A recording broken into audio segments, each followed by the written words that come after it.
電子消費卡嘅網上登記喺金管局嘅網站進行，居民可以喺金管局網站嘅依個位置點擊進入電子消費卡網上登記專頁。居民可以留意有關登記及領取嘅情況。如有代領需要嘅居民，請準備相關嘅授權書或聲明書。喺清楚了解登記同領取嘅情況之後，居民可以點選同意，開始進行登記。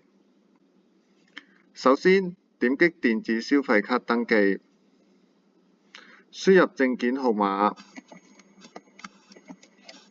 姓名、電話號碼，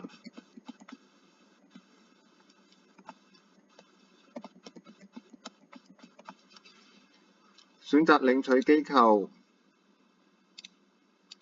地點同埋日期，點選預覽。喺核對資料正確之後，輸入驗證碼，點選提交。電子消費卡嘅登記已經完成。